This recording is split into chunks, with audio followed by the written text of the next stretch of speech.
First contact and dismissal. High Admiral Zextal stood before the Grand Council of the Vardarian Empire, his crystalline exoskeleton gleaming under the chamber's azure lights. The holographic display behind him showed a small blue planet, unremarkable except for one detail that had brought the entire council together: intelligent life. Esteemed council members, Zextal's voice resonated through the chamber, harmonics indicating amusement. Our long-range scouts have discovered another civilization in Sector 7, designated humans. They are, he paused for effect, quite amusing. The gathered council members shifted in their gravity chairs, their crystalline forms catching and refracting light across the chamber. First Speaker Valmora leaned forward, her faceted eyes narrowing. Elaborate, High Admiral. These humans are soft-bodied creatures, standing barely 2/3 our height. They lack natural armor, possess no inherent defensive capabilities, and their technological advancement is. Zextal projected another image, showing human cities and infrastructure, primitive by our standards. They still rely on chemical propulsion for their spacecraft. Laughter rippled through the chamber, the crystalline harmonics creating a symphony of mockery. The Vardarians had mastered quantum propulsion centuries ago, their vast empire spanning 3 galactic arms, built upon the foundation of their natural advantages. Crystalline bodies capable of surviving in space, organic quantum computing abilities, and natural weapons that could channel energy through their forms. They appear to be confined to their singular world, Zextal continued, with only a handful of primitive orbital stations and a small colony on their satellite. Their military capabilities are. He projected footage of human tanks and aircraft, earning more laughter from the council. First Speaker Valmora raised a crystalline appendage for silence. Why bring this to our attention, High Admiral? Surely such a primitive species isn't worth the council's time. Because, First Speaker, their world sits at a crucial junction of quantum space lanes. Taking their system would reduce our trade routes to the Centaurus arm by 30%. And Zextal's harmonics shifted to a tone of anticipation. Their planet is rich in quantum-reactive minerals. Our sensors indicate vast deposits of materials we could use to expand our fleet. The council chamber hummed with interest. Valmora's crystalline form shifted colors, indicating deep thought. And you believe these? Humans would pose no significant challenge. With respect, First Speaker, they would pose less challenge than the automated defense systems we occasionally encounter on dead worlds. Our smallest battle group could secure the entire system within their planetary rotation. The footage shifted to show humans going about their daily lives, their soft bodies moving awkwardly compared to the graceful crystalline forms of the Vardarians. They have no natural defenses against our energy weapons. Their atmosphere is required for their survival, making them vulnerable to orbital strikes. And most importantly, Zextal's harmonics carried unmistakable derision. They cannot survive in space without extensive artificial support systems. Valmora stood, her crystalline form towering over the council table. Then let us proceed with efficiency. High Admiral, you will lead a small battle group to secure this system. Show these humans the futility of resistance and bring their world under the Empire's protection. As the council members filed out, none noticed the small human probe hiding in the asteroid field near their station, its passive sensors recording everything. And none could have guessed that back on Earth, in a hardened facility deep beneath the Pacific Ocean, Commander Sarah Hayes was already viewing their dismissive assessment with a grim smile. Send word to all commands. She spoke to her staff. Operation Blastbreaker is now active. Her fingers traced the detailed schematics of Vardarian crystalline biology that Earth scientists had been studying for months. They think we're primitive. Let's show them why humanity's greatest strength has always been turning our supposed weaknesses into advantages. In orbit around Jupiter, hidden within the radiation belt that would scramble Vardarian sensory capabilities, Earth's real fleet waited. Not the decoy satellites and chemical rockets they'd allowed to be seen, but ships equipped with technologies specifically designed to exploit the weaknesses in crystalline-based life forms.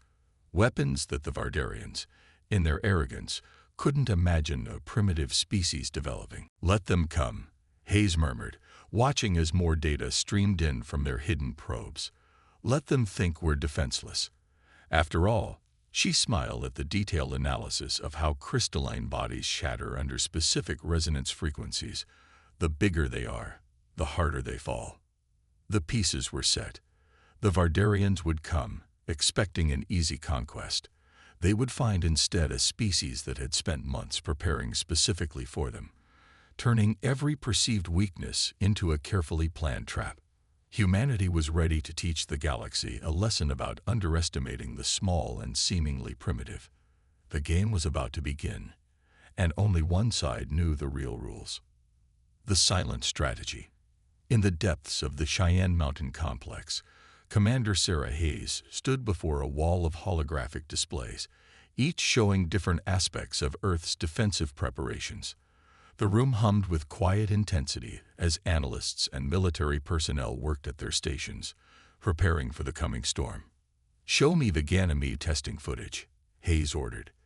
The main screen shifted to show a classified weapons test conducted in Jupiter's radiation belt.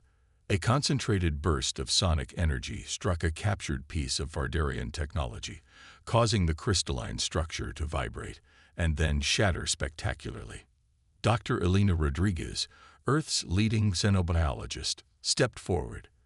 "The resonance weapon works exactly as predicted. Their crystalline biology is both their greatest strength and their critical weakness. They evolved in high radiation environments, developed natural quantum computing capabilities, and can survive in space. But hit them with the right frequency." She gestured at the footage of the shattered crystal. "And they break like glass," Hayes finished. "What's the status of the fleet retrofits?" Colonel James Chen, head of military operations, brought up new schematics. "We've modified all major vessels with sonic emission arrays. The Vardarians won't be looking for them. They consider sound-based weapons primitive. Their arrogance works in our favor. They don't even use sound dampeners in their ship design." Hayes nodded, studying the deployment map. Earth's true fleet remained hidden throughout the solar system, camouflaged by natural phenomena that the Vardarian sensors struggled to penetrate. Jupiter's radiation belt concealed their largest battle group. Others lurked in the sun's corona, protected by advanced heat shields. More waited in the asteroid belt, their signatures masked by the surrounding rocks. "The decoy fleet?" Hayes asked. "Maintaining normal patrol patterns," Chen replied. "Old-style chemical rockets, outdated weapon systems, everything the Vardarians expect from a..." Hayes studied the approaching fleet's formation. They weren't even bothering with escort screens or defensive formations. Why would they? They believed they were facing a helpless, primitive species. "What do you think they'd do if they knew?" Chen asked quietly, standing beside Hayes. "If they knew we've been watching them for years, learning their weaknesses, preparing specifically for them." "They'd never believe it," Hayes replied. "Their entire society is built on the belief that their natural abilities make them superior. They can't conceive of a species using technology to overcome biological limitations. They don't understand that what they see as our greatest weaknesses, our need for environmental protection, our reliance on artificial life support, have driven us to develop solutions they never imagined." A new alert flashed across the screens. The Vardarian battle group had passed Neptune's orbit.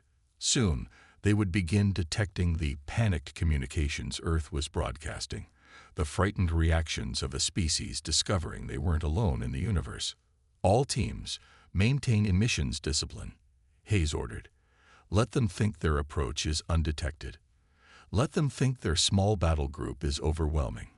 Let them think we're primitive and helpless." She watched as more data streamed in from their hidden sensor network. Sometimes the best way to win a fight is to let your opponent think they've already won. The pieces were in place. Humanity's trap was set. Now they just had to wait for the Vardarians to spring it themselves. Turning the tables. High Admiral Zextal's crystalline form, pulsed with anticipation as his battle group approached Earth's orbit. The pitiful human defense fleet, a scattered collection of chemical-powered vessels, was attempting to form a defensive line. Their primitive sensors had only detected the Vardarian approach minutes ago, exactly as planned. "Broadcast surrender demands," Zextal ordered, his harmonics resonating with amusement. "Let them know resistance is futile, but we offer the protection of the Empire." The human response came quickly, panicked, desperate communications between their vessels and ground control.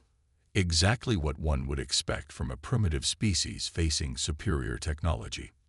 Zextal's battle group moved into attack formation, their crystalline hulls gleaming in the sunlight. "Sir," his tactical officer reported, "their vessels are breaking formation. They appear to be retreating toward their lunar colony." "Predictable," Zextal commented. "Begin the first phase. Disable their primitive orbital defenses." The first Vardarian energy beams lanced out, striking Earth's satellite network. The small platforms exploded satisfyingly, creating a cloud of debris. Zextal's crew chittered in amusement at the humans' panicked communications. That's when everything changed. The first indication something was wrong came from the quantum sensor array. "Sir," his science officer called out, harmonics shifting to concern, "I'm detecting unusual gravitational fluctuations from their moon." Before Zextal could respond, massive gravity waves erupted from the lunar surface. The invisible forces caught his battle group, disrupting their carefully planned formation. Ships tumbled as their gravity compensators struggled against forces they weren't designed to handle. "Impossible." Zextal's harmonics shattered with shock. "They can't have gravity manipulation technology. They're too primi." His words cut off as new contacts appeared on their sensors. Ships were emerging from Jupiter's radiation belt, from the Sun's corona, from the asteroid field. Locations their sensors couldn't effectively penetrate. Not the primitive chemical rockets they'd been tracking, but vessels of advanced design, their hulls dark and angular. "Battle stations," Zextal ordered, but it was already too late. The human ships opened fire, but not with the primitive projectile weapons or crude energy beams they'd expected. Instead, concentrated beams of sonic energy struck the Vardarian vessels. The crystalline hulls, designed to withstand energy weapons and kinetic impacts, began to vibrate at their resonant frequency. "Impossible," Zextal whispered again as he watched his mighty warships begin to crack and shatter. "They couldn't have known. They couldn't have." "Sir," his communications officer's harmonics were sharp with fear, "we're detecting quantum entanglement signatures. They've been monitoring our communications." The human ships moved with practiced precision, their formation splitting Zextal's battle group apart. Each shot was precisely calculated, striking at structural weaknesses that should have been impossible for them to know about. The Vardarian ships' natural defenses, their crystalline structure that made them nearly invulnerable to conventional weapons, was becoming their greatest weakness. In the Cheyenne Mountain complex, Commander Hayes watched the battle unfold. "Phase 3, she ordered. "Deploy the resonance mines." Suddenly, the space around the Vardarian fleet erupted with small devices, each emitting precisely tuned sonic pulses. The overlapping waves created resonance patterns that turned the very structure of the Vardarian ships against them. Crystalline hulls that had weathered cosmic radiation and meteorite impacts for centuries began to splinter and crack. "This is impossible," Zextal raged as his flagship's hull began to vibrate. "You're primitives. You require artificial life support. You can't even survive in space without." His transmission cut off as Commander Hayes opened a direct channel to his bridge. "That's exactly right, Admiral," she said calmly. "We do need artificial life support. We can't survive in space naturally. And that's precisely why we're beating you." On his failing bridge, Zextal watched in horror as Hayes continued. "Because we had to solve those problems, we learned to think differently. While you relied on your natural abilities, we developed technologies you never imagined. While you saw our limitations as weaknesses, we turned them into strengths. The last of Zextal's support ships shattered, their crystalline fragments spinning into space. His flagship's structural integrity was failing as the sonic weapons found its resonant frequency.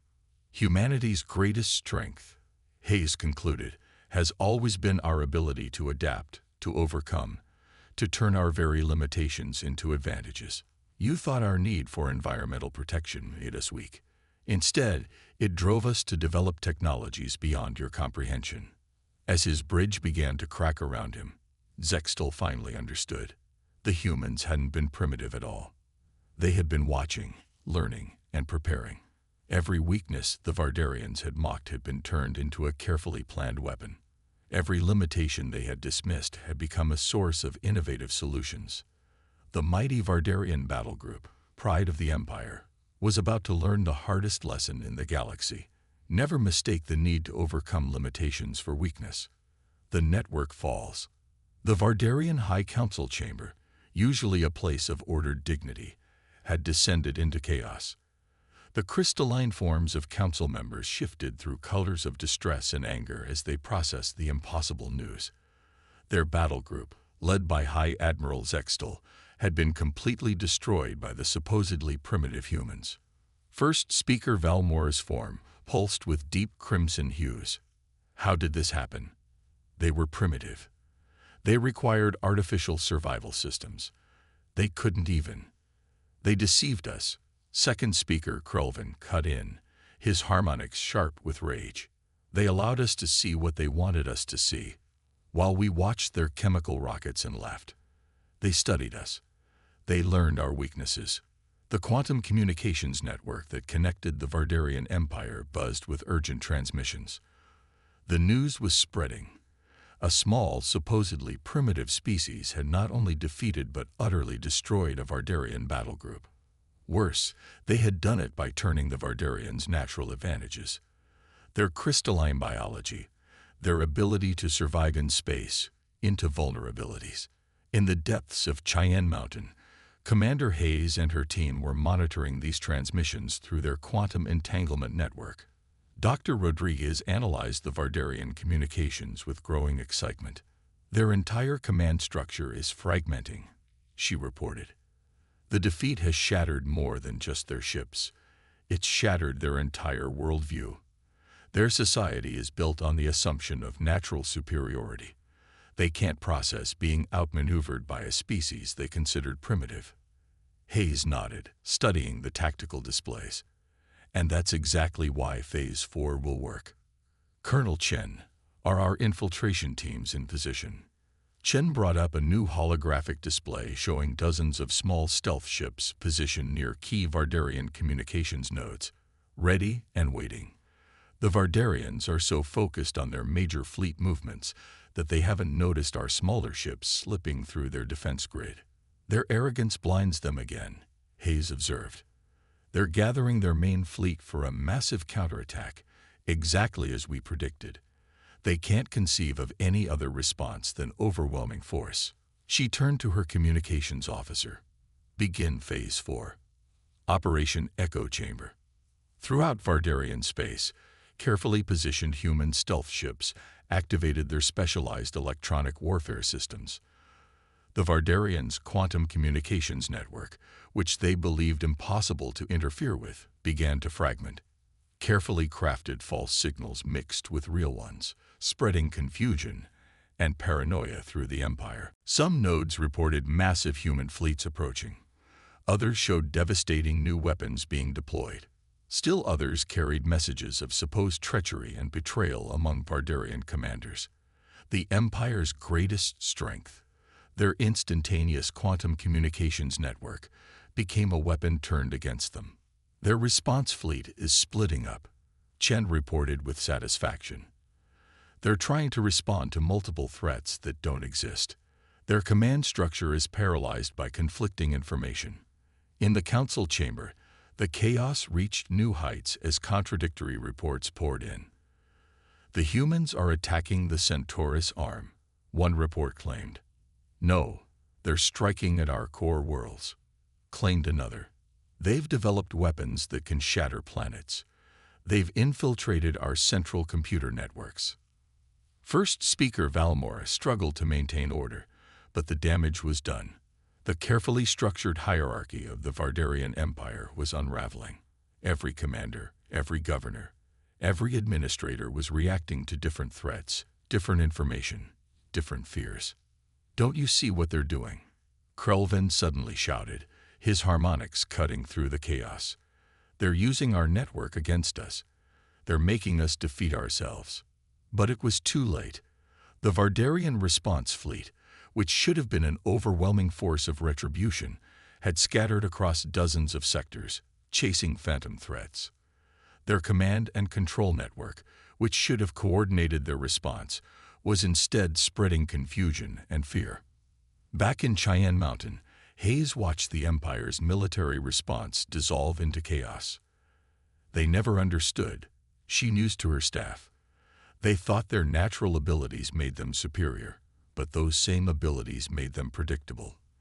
They thought our need to overcome our limitations was a weakness, but it taught us to think in ways they never imagined. Dr. Rodriguez studied the incoming data with amazement. Their entire military doctrine, their command structure, their strategy. It all assumes they're fighting an inferior force in a conventional way. They have no concept of asymmetric warfare, of turning an enemy's strength against them. Because they never needed to develop those concepts, Hayes explained. They never had to think creatively about overcoming limitations. They never had to learn that sometimes the best way to win isn't to be stronger, but to be smarter. The displays showed more Vardarian ships and installations falling into confusion and disorder. Their mighty empire, built on the assumption of natural superiority, was being undone not by superior force, but by superior strategy. The species they had dismissed as primitive was systematically dismantling their command structure, using their own technology and assumptions against them. The network was falling, and with it, the Vardarian Empire's ability to coordinate any effective response. The war would be over before their main fleet ever fired a shot. Victory through innovation. The Vardarian first speaker, Val Morris, stood alone in her private chambers, watching the empire she had helped rule crumble through the quantum feeds. The mighty Vardarian fleet, pride of their civilization, had scattered across the galaxy chasing phantom threats. Their supposedly unbreakable quantum network had become a web of confusion and paranoia. And now, a final transmission was being broadcast across all channels, from Earth. The holographic image of Commander Hayes materialized in the chamber. Valmore noticed with bitter irony that the human leader chose to appear in an environmental suit, proudly displaying what the Vardarians had considered a weakness. "First speaker," Hayes began, "your empire stands at a crossroads. Your military is in disarray. Your command structure has collapsed. Your people are beginning to question everything they believed about their place in the galaxy." Valmore's crystalline form shifted through shades of defeat. "You deceived us." "No," Hayes corrected. "You deceived yourselves. You saw what you expected to see. A primitive species struggling to overcome their biological limitations. You never asked why we let you see exactly that." In space, the remaining Vardarian ships were receiving the same transmission. Crews who had been raised on stories of their species' natural superiority watched and listened as their fundamental beliefs were challenged. Humanity has always been defined not by our natural advantages, but by our drive to overcome our limitations, Hayes continued.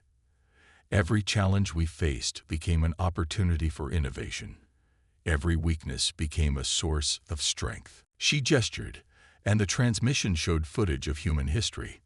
The first flights, the moon landing, deep-sea exploration, the development of technologies that let humans survive in the most hostile environments. You saw our need for environmental protection as a weakness. Instead, it drove us to develop technologies you never imagined. You mocked our inability to survive in space naturally, but that limitation pushed us to create solutions that surpassed your natural abilities. In the Cheyenne Mountain complex, Dr. Rodriguez monitored the Vardarian responses to the transmission. "Their quantum network is stabilizing," she reported. "They're actually listening." Hayes continued her address. "We're not here to destroy your empire. We're here to offer you a choice. Continue believing in your natural superiority and watch as that belief destroys you. Or accept that true strength comes not from natural advantages, but from the drive to overcome limitations." Valmora watched as Hayes displayed a new set of images, human and Vardarian technology working in harmony, each species' innovations complementing the other's natural abilities. "Imagine what we could achieve together," Hayes proposed. "Your natural ability to survive in space combined with our environmental protection technologies. Your crystalline computing merged with our quantum innovations, not as superior and inferior species, but as equals, each bringing different strengths to face the galaxy's challenges." Throughout Vardarian space, ships began powering down their weapons. The phantom fleets and false threats created by human electronic warfare faded away, leaving the truth exposed. Humanity had defeated the mighty Vardarian Empire not through superior strength, but through superior innovation and strategy. In her chamber, Valmora made her decision. Her form shifted to the deep blue of formal ceremony as she addressed Hayes. "You have taught us a harsh lesson, Commander, perhaps the harshest our species has ever learned. We assumed our natural advantages made us superior. Instead, they made us complacent." "Then let this be the beginning of something new," Hayes responded. "Not an empire built on assumed superiority, but an alliance founded on mutual respect and shared innovation." The quantum network, now cleared of human interference, carried Valmora's next words to every Vardarian in the Empire. "Let it be known that from this day forward, the Vardarian Empire is no more. In its place, we will build something greater, a partnership between our peoples, where strength comes not from natural advantages, but from how we help each other overcome our limitations." In Cheyenne Mountain, Hayes turned to her staff as the transmission ended. "Send word to all commands. The war is over." She smiled at Dr. Rodriguez and Colonel Chen. "The real work begins now." "Do you think they'll actually change?" Chen asked, watching the displays as Vardarian ships began standing down across the galaxy. Their entire society was built on the idea of natural superiority. "They'll change," Hayes replied confidently, "because we've shown them something they never understood before. That true strength lies not in the advantages you're born with, but in how you overcome your limitations. That's humanity's greatest lesson to the galaxy." As the sun rose over Earth, two civilizations began the complex work of turning former enemies into allies. The Vardarians would bring their natural advantages, their crystalline technology, their space-adapted biology. Humanity would bring their innovation, their adaptability, their drive to overcome limitations.